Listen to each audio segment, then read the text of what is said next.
What's going on, everybody? How we doing? It was like the least responsive. I just heard one person go, good, great. Let me ask you guys again. How are you guys doing tonight? You feeling okay tonight? All right, that was much better. I got really panicky there at the beginning. That was rough. Well, hey, we're going to cut straight to the chase tonight. We are diving back in, to our series in Philippians. And you can get out your booklets that we gave you that will accompany us. And we're going to be in chapter 3 of Philippians. We hope you've been reading through Philippians with us. If you have not been and you're like, man, I feel like trash about it, it's okay. You can start this week. We post it on our social media. You can pick up with us and start following along as we read through Philippians. So I want to pose a question to you guys as we get into things tonight. And I want this question to kind of frame the sermon, okay? This is a framing question. Everything can kind of be read through the lens of this question. I want you to write it down. I want you to countenance this. I want you to think about it tonight, okay? Ask yourself the question, what am I living for? A lot of times in life, we get busy doing things. We get busy thinking about things, dreaming about things, that we don't ever actually think about, like, well, what's the ultimate aim? What's the ultimate gain? What is the ultimate goal of our lives? We just kind of keep our eyes down, and then before you know it, you look up and you're 32, and you're like, whoa, what happened? Or some of you seniors are feeling this way, where you look up and you're like, oh my gosh, I graduate in like a month.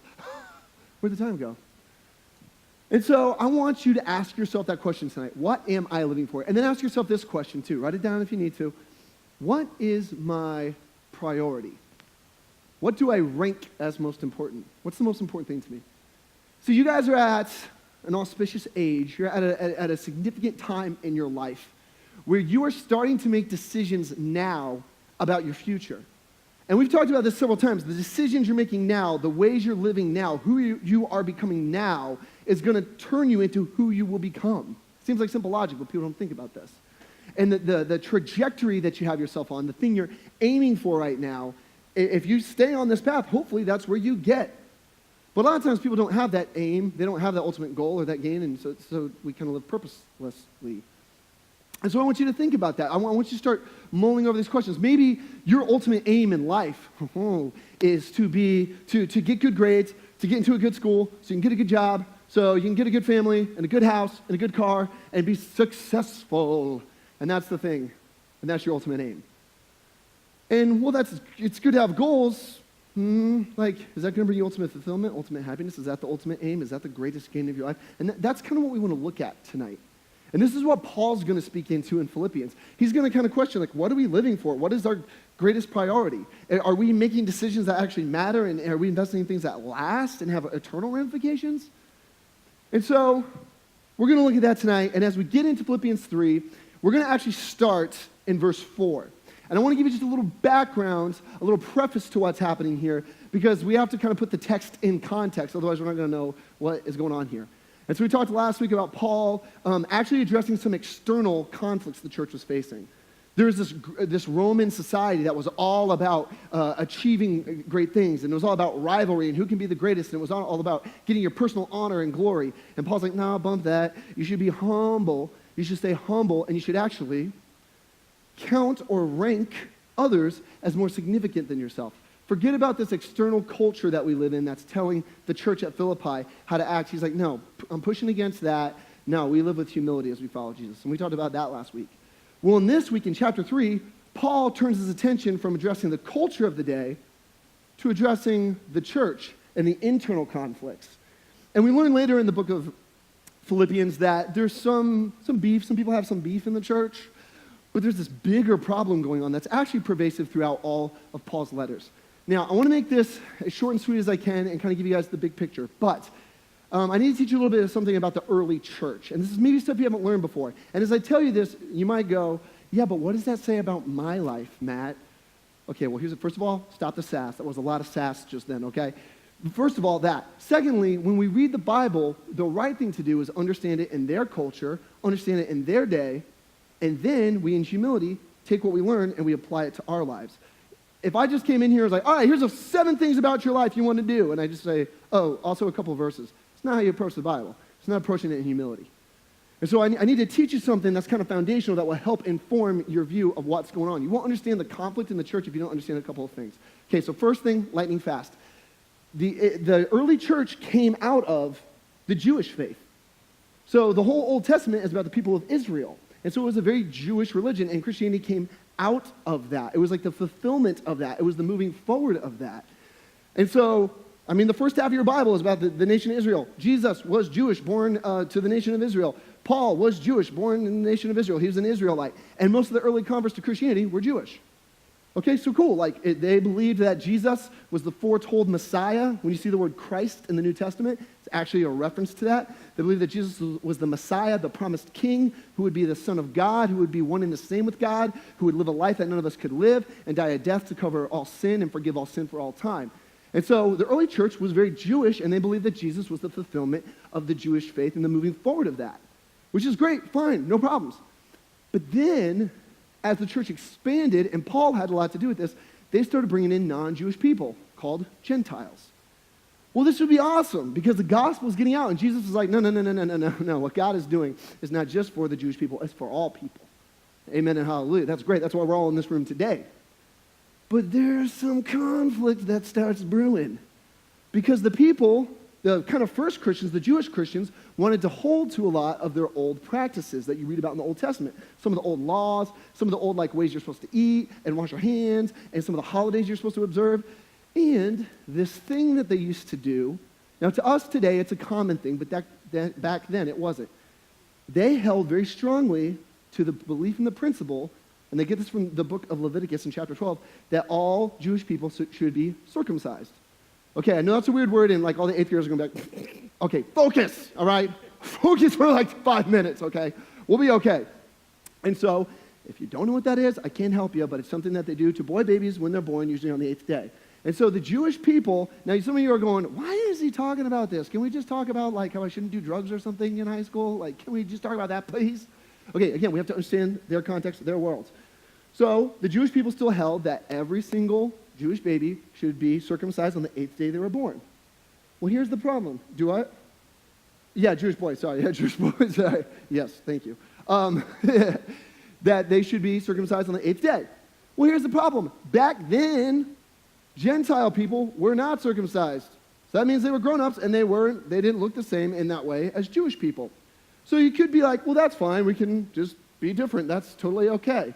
And the Jewish people believed that this circumcision was the thing that made them special. It marked them as different than everybody else. And don't worry, we'll move on from this conversation for those of you who just can't handle it. But please just hold on, because it's going to kind of come together and make sense. So they were holding to this, and they started, early Jewish Christians and believers, they kind of held on to some of their old rules and laws, and especially about circumcision. They're like, well, it marks us as special as God's chosen people. So we're going to hold on to that. And you non-Jewish Christians, you guys are going to have to do it too. Now, here's the conflict with that. If I was living back then, I'm 32 years old. Say I wasn't a Jewish person back then and therefore was not circumcised.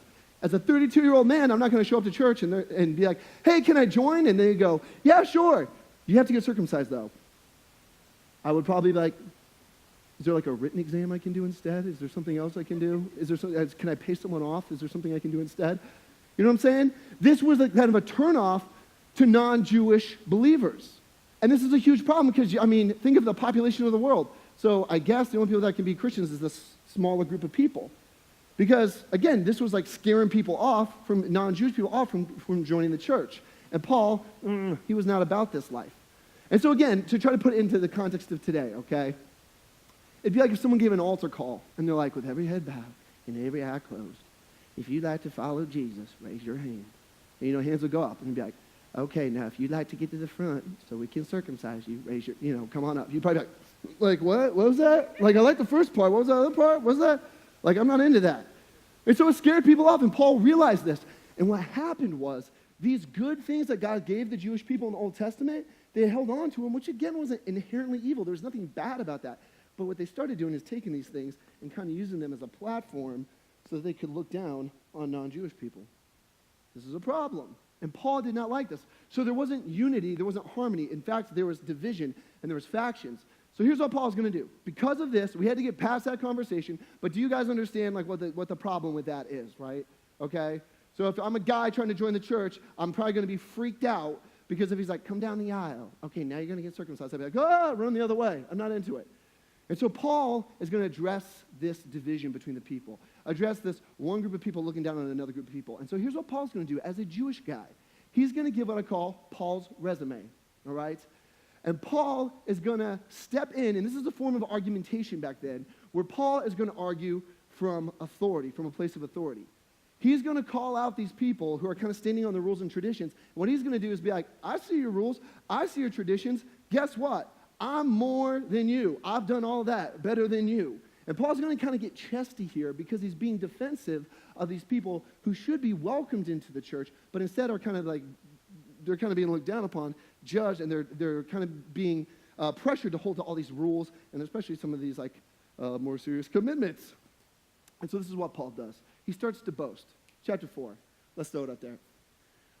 So he says, though I myself have reason for confidence in the flesh, that means in all the things that like make me a Jewish man and all the rules and all the rituals of the Old Testament, I can boast about it. I can boast about it. If anyone else thinks he has reasons for confidence in the flesh, I have more. I was circumcised on the 8th day, which you were supposed to do as a Jewish man. I was circumcised on the 8th day of the people of Israel. I'm an Israelite, just like you people, just like you guys. Of the tribe of Benjamin, which that was, if you read the Old Testament, the tribe of Benjamin was considered the favored tribe of Israel. So he's like, hey, I was from the favorite tribe of Israel. And then he says, a Hebrew of Hebrews. Now let's just stop right there at that semicolon. All these things Paul's described so far are not things he's done. It's his pedigree. It's his background. It's his ethnic background.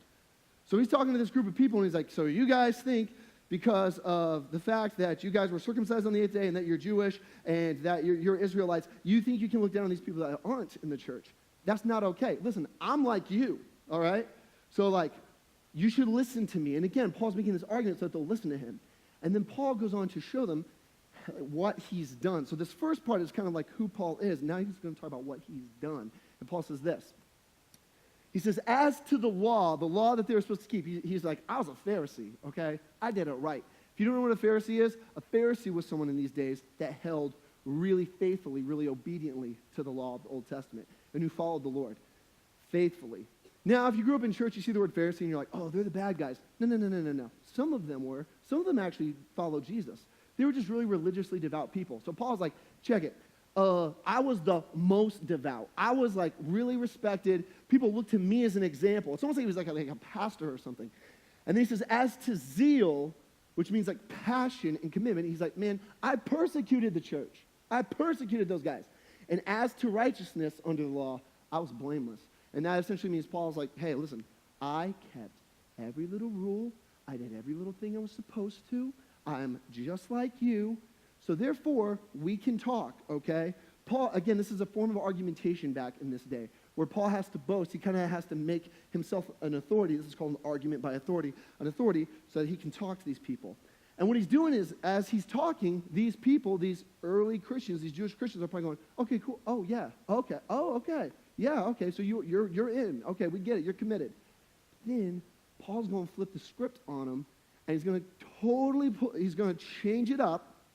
And we see that Paul lays out his resume here, all the great things he's done. Look at that. Check, check, check, check, check, check. And what Paul's going to do in this next section, essentially, is like light it on fire. And be like, it doesn't matter. And so Paul, we see, comes to what I call the conclusion.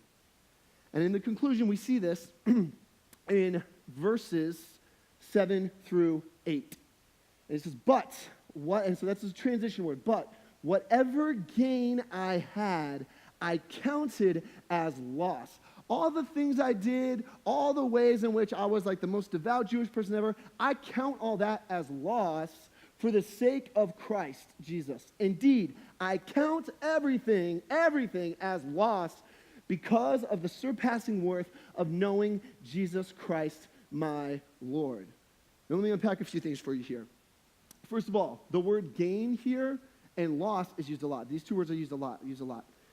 In Greek, these words are kind of like accounting words. They're economic words. Gain is like a profit. It's like if you sold something, you would make a gain. The word for loss here, I think, is very interesting. It's zamia. And this word actually means, it can mean, in this context, a bad investment, okay? It can actually mean like something you lost money on. So like, let me give you an example of a bad investment. This one might surprise you guys. So back when I was in college, they had these things called, this dates me a little bit, but I think this makes a point. They had these things called internet cafes, okay? This is going to blow your mind.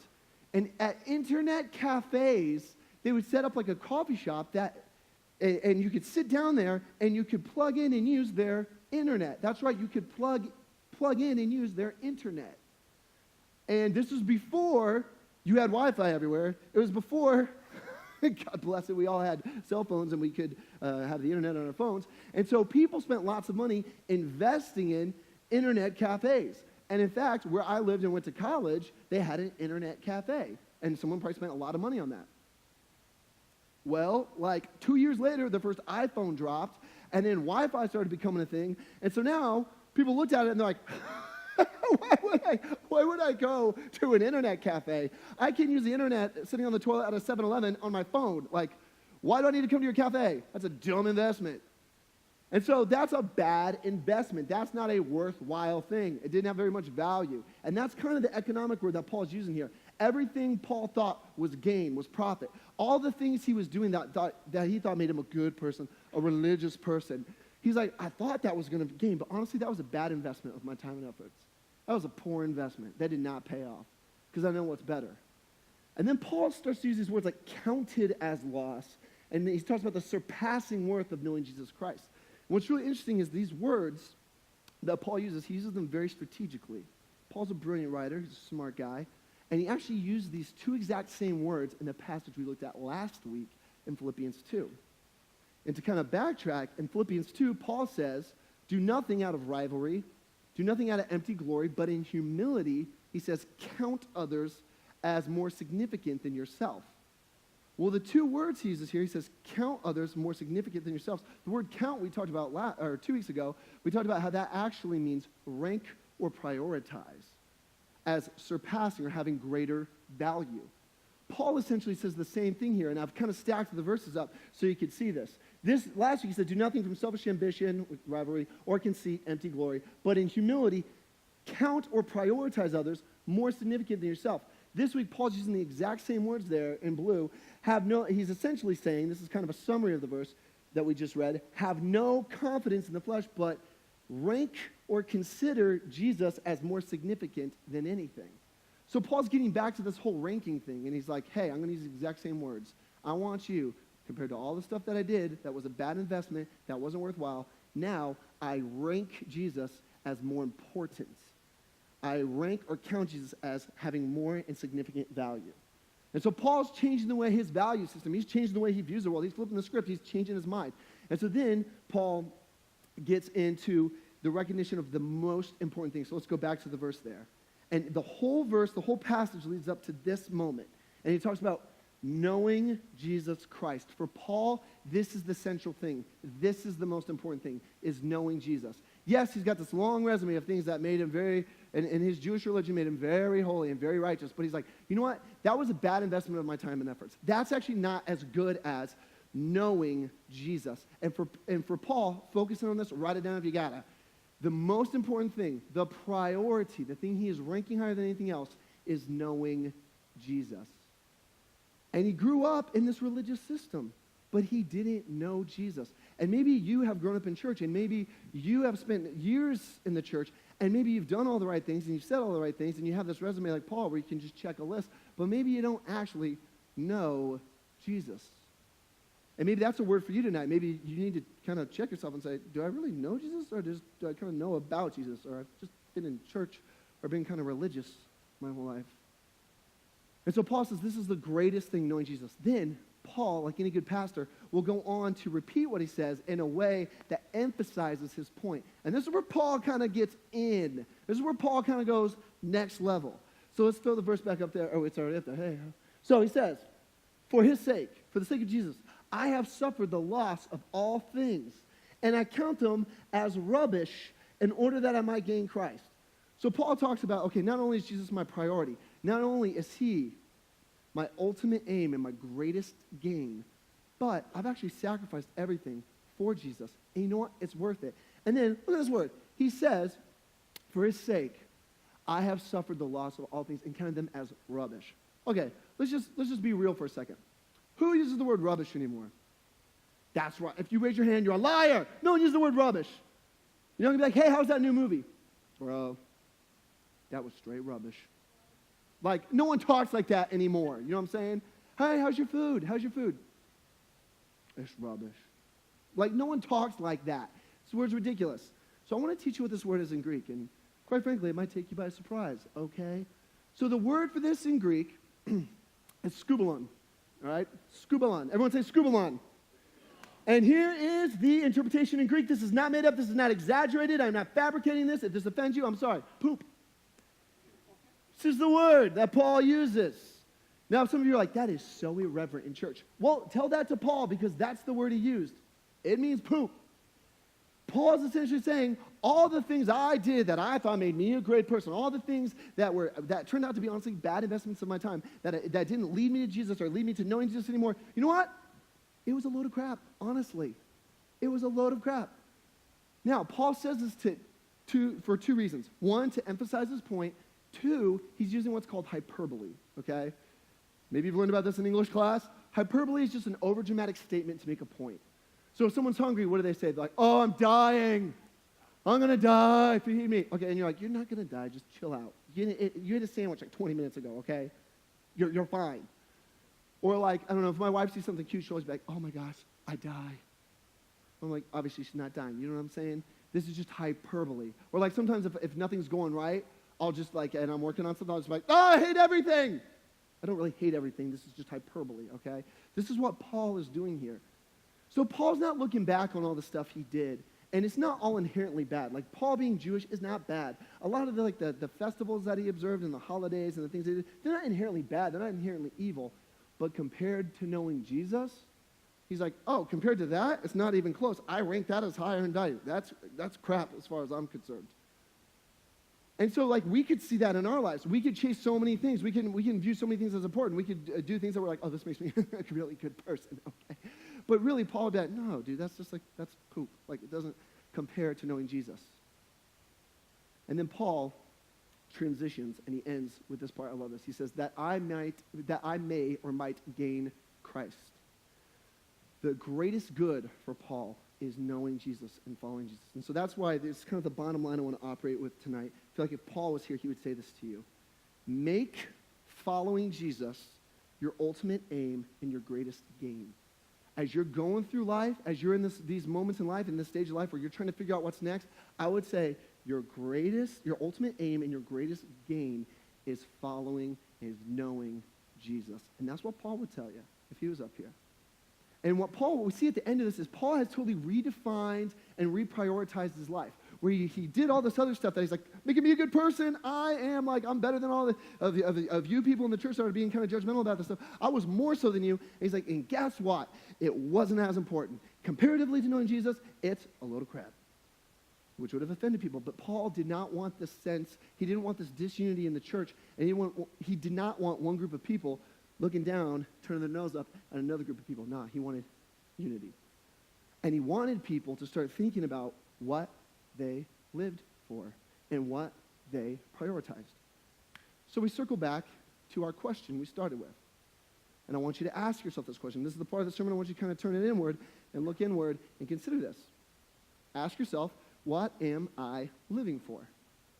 Think about it. Don't let life pass you by. Don't get so busy you don't think about it. Ask yourself this other question. We talked about it at the beginning. What is my priority? What is the most important thing in my life? What am I looking to the most? What am I striving for the most? And then ask yourself this question. This one can kind of hurt a little bit. Does it matter? Is it an important thing?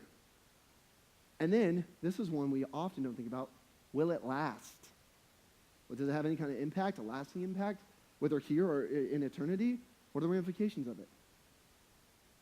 And so kind of use this filter, ask yourself these questions, and start to think about this, especially as you're getting ready to come into summer and then you'll have another school year, or you seniors are getting ready to move on to the next phase of your life. What are you living for? And I'm just going to kind of keep it 100 with you guys, okay? In my years of being a pastor, I have found a couple of things that everyone seems to pursue that are not pursuing Jesus, that are not following Jesus, not making Jesus the ultimate aim, the ultimate gain. Here's what I found that people often get caught up in and devote their lives to, okay? There's 3 things I've observed over my years, okay? Write these down. First one, Popularity, fame, and like well-standing, reputation, if you will. People chase this all the time. Like a dog chasing its tail, people are about this. Here's the problem with popularity. It's fleeting. It's passing. It will not last forever. We talked about this last week. I've never had a job interview where the guy was like, hey, hold on. How popular were you in high school? Like, no one cares. The day you graduate high school, popularity is not a thing anymore. And so popularity is fleeting. And even a lot of the musicians today that were like, oh, they're the best, they're not going to be popular for much longer. Some of the athletes we even know, we're like, oh my gosh, that guy is the best. Well, in a couple of years, especially like a couple thousand years, maybe no one will remember that person. I got a great illustration for you too with music. I know a lot of you guys are like super into music. So does anyone know who this guy is? Whoa, some of you do. Okay, history lesson. I put this one and I use this example because my first tape, not CD, not first thing I downloaded. We didn't have all that. My first tape that I purchased, was MC Hammer. That was one of my early ones. And he had a song called Don't Touch Us, a classic. And he was popular for a hot minute. Look at that phone. Oh my gosh, it's the size of his head. But for MC Hammer, and also he's wearing a skirt, which is distracting. Okay. He was super popular when I was a little kid. Not very popular now. And it's only been like maybe 15, 20 years, 25 years, I don't know. Another 100 years, another 200 years, it won't matter, okay? Right now, everyone's like, LeBron, greatest player, which I would push back on, but still like, LeBron, greatest player. Well, guess what? In 1,000 years, people probably won't remember LeBron James. Back in the Roman days, there was these like mighty gladiators and athletes. Who has their baseball card? You know what I'm saying? Like, no one knows about these guys today. Like, no one cares. Even throughout history, there's been many great rulers and kings. Most of them, you don't know. If I was like, hey, do you know the succession of emperors in the Assyrian Empire? What? No. Yeah, exactly. Popularity, fame, status, that stuff doesn't last. Guess what has lasted? The name and fame of Jesus. That is more lasting. So people chase popularity and fame, and it makes me sad because even a lot of celebrities, like I'll read blogs about this and I'll read interviews, and like once you get to the top, celebrities struggle with all kinds of anxiety, all kinds of depression, because they're like, I'm at the top, and there's nowhere else to go, and I don't know what to do, and now I have to fight to stay at the top, and I have to fight to stay relevant, and it's exhausting. So I feel like, man, when I see people trying to chase popularity or fame or status, I'm like, man, that is exhausting. You're not going to get what you want. That's not going to fill you. That's not going to be satisfying. Paul would say to you that you don't need to make that your ultimate aim or your greatest gain. That's actually going to be rubbish, okay? That's going to be poop, like compared to knowing Jesus, okay? Count that as loss. That's a bad investment. That's a loss. Okay, so second thing I see people pursue is money, money, money, money. Money. People love money. And people spend their whole lives pursuing money. And hey, maybe money can buy you some happiness, but not lasting happiness. Because here's where I go to with that. I've seen so many times, people, they acquire this wealth. They got the job they wanted. They got the stuff they wanted. They got the status they wanted. They got all this money. And then they'll get like midlife, maybe they're like in their 40s, and all of a sudden they lose their job. And it's like, oh my gosh, now I don't know what my identity is. I don't know what my worth is. I don't know what my value is. I don't know what's the most important thing in my life, my career. It's gone. What do I do? And people are just reeling from this. Similarly, I've seen and I've had friends who are a bit older in life, maybe like, older career-wise. They're like upper 50s, maybe early 60s, and they do a career change, or maybe they lose one job and they're looking for another one, and they have a hard time because at their age, it's hard to find employment. And I've talked to people who are like, yeah, it's like my whole world is just shattered. I have like zero self-esteem. I don't even know what I'm doing. I have no purpose anymore. Well, it's because their whole life was about acquiring money. And when that's gone, now what? That's not a good investment. Paul would say, hey, no, dude, that's a loss. That's a bad investment. You're not prioritizing correctly. Honestly, that's a load of poop in the end. I've also seen with money that when people get it, they have this weird tendency to spend more, okay? Like, they'll be like, I make, like $20 million a year. And like, but I'm going to spend $18 million a year. And then they maintain a narrow margin. Where like, I'm not rolling in money, but like, there's some super rich people that I'm like, we probably have about the same margin of money. And growing up, this was a thing in the like late 90s NBA. NBA players left and right were like declaring bankruptcy once they retired because they like spent all their wealth and spent all their money. They did documentaries on this. And so that's part of the problem in the illusion of wealth too. If you chase that your whole life, sometimes people are like, more will make me happy, more will make me happy. And then, well, yeah, you're kind of putting yourself in an unfortunate situation. Paul would say, bad investment. Paul would say, all that's rubbish, that's poop, that's a load of crap. It's not going to get you where you want. Lastly, I've helped people move into nursing homes before. And guess what they weren't bringing with them? Big bags of cash. You know what I'm saying? Like, moving in, big bags of cash. Grandma swinging wide with their bags of cash. No. Never seen it. Not even seen a lot of furniture. You can't take that with you. That is not going to last. That's not going to have eternal ramifications, and it's not going to be a blessing to anyone else. That's not, Paul would say, bad investment. Last thing. So we talked about popularity, fame, status, money. Lastly, people will chase pleasure and happiness. Okay? Now, that sounds great. Who doesn't want pleasure and happiness? If I was like, who wants pleasure and happiness? Everyone's going to raise their hand. I do, right? The thing is, that's just a dangerous game. I tell people this all the time. People will say things to me like, I just want to do what makes me happy. And I'm like, well, good luck, because that's going to be changing. That's sifting sand. Like, I don't know, I would not put your heels in on that. I feel like, again, you're going to be kind of like chasing your tail with that. And the thing with pleasure is people oftentimes make short-term decisions, short-sighted decisions, that have long-term consequences, okay? Short-term, short-sighted decisions with long-term consequences. People do this with food that they eat, and it has consequences on their health. They do this, like, sometimes people will do this with, like, drugs and substances. Or like, well, it makes me feel good in the short term, but then it has long-term effects. People do this with their sex life. You know, short-term, short-sighted, but it has long-term consequences. And so that's the problem with pursuing pleasure a lot of times is, and down the road, that can get you in trouble. And it's not going to satisfy you. And actually, science can attest to this. There's certain neuroreceptors in your brain that fire that communicate to your brain, this feels good, or this is bringing me pleasure, this is making me happy. What they found, especially with people who struggle with addiction of any kind or dependence of any kind, once you keep feeding that, it's almost like your nerves get fried. And you have to like keep upping the high and upping the dosage. So in your life, if you're chasing pleasure, if you're chasing just fleeting happiness, you're going to get to a point where nothing is enough. And you're going to be empty. You're not going to be satisfied. And so that's the problem with pleasure. And in fact, there's this book of the Bible called Ecclesiastes. And this guy named Song of Solomon wrote it. Or Song of Solomon, the guy was named Solomon. His name was not Song of Solomon. Solomon. Solomon wrote it. Solomon was a great king, super rich. He looked back on his life. He was famous. He had money. He openly says in this book called Ecclesiastes, he goes, man, I chased money. I chased women. I chased stuff that I wanted. I chased every pleasure. I didn't deny myself anything. And guess what happened? It was meaningless. It was totally meaningless. And it nothing. It was like chasing the winds. And so I would warn you guys, as we're talking about how we prioritize, how we should make Jesus our ultimate aim and our greatest gain, don't chase these other things in your life because they're not going to get you what you want. You're going to be left feeling empty. And that's not what God created you for. One of my favorite actors / comedians is this guy named Jim Carrey. Show of hands. Who's heard of Jim Carrey? You guys heard of Jim Carrey? Right? Okay. Whoa, well, we have some fans in the room. Okay. All right. Jim Carrey has this brilliant quote that I came across. It reads like this. I think, Jim Carrey said this, I think everybody should get rich and should get famous and do everything they ever dreamed of so that they can see that it's not the answer. That's someone who's been at the top. He's like, that's not the answer. Paul would agree and say, yeah, you're right, Jim Carrey. That was a bad investment. That was a loss. And all the fame and all the money, nope, that's a load of crap compared to knowing Jesus. Similarly, there's this guy who has this travel show that my wife and I like a lot. His name is Anthony Bourdain.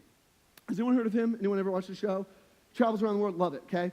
This dude had these shows that, again, my wife and I love. He travels the world. He eats all the good food. He's super famous. He eats all this good food, talks to all these interesting people. People love him. He's had lots of relationships, like the ladies love him. He's all over the place, and he had this fame and this status, and man, every time my wife and I watch the show, we're just like, man, that guy's got the life. Well, last year, Anthony Bourdain took his own life. And if you watched him on TV, you'd be like, what? What? Huh? How? Why? It's because if you chase fame and popularity, if you chase money, and if you chase pleasure and what you think will make you happy, it ultimately will not. And that's what Paul recognized. He would say, no, bad investment, bad investment. All that stuff does not add up. Count it as loss. Count it as rubbish. Count it as poop compared to knowing Jesus. Because knowing Jesus is the ultimate aim and the greatest gain. So, this is what I want to leave you guys with tonight. This is my encouragement for you. And this is this bottom line we keep coming back to. Write it down. Memorize it if you gotta. Make following Jesus your ultimate aim and your greatest gain. That will bring you more joy, more contentment, and more peace, and that will have a more long-lasting effect than anything else. Don't get caught up in religious piety like the Church of Philippi did, to where they were looking down on other people. No. That's not the point. We're unified as we endeavor to follow Jesus. And so, as I tell you to follow Jesus, I don't want to just leave you with this idea like, follow Jesus, bye. I need to give you kind of some things, like what does that look like? Visualize that for you. As you follow Jesus, the first thing you do is you simply accept the grace and gratitude that Jesus has extended to you. Paul goes on to say in this passage, he says that he has not his own righteousness, not his own goodness. He actually has been credited with Jesus' goodness. The Bible uses this imagery of Jesus covering us with his goodness. So when God looks at us, he doesn't see our insufficiencies, our inadequacies, the ways we fail. No, he sees the goodness of Jesus. So we accept that and we walk in it. And then we extend that same grace to other people. We extend that same grace and we say, hey, if I've been shown grace, how do I not show grace to other people? And that's what drove Paul crazy about the Philippian church. He's like, how are you not going to show grace when you've been shown grace? How are you going to look down on these people because they're different than you when you've been shown grace? So we show other people grace as we follow Jesus. And then we model the life that Jesus modeled for us. We show people the same kind of compassion and love of Jesus.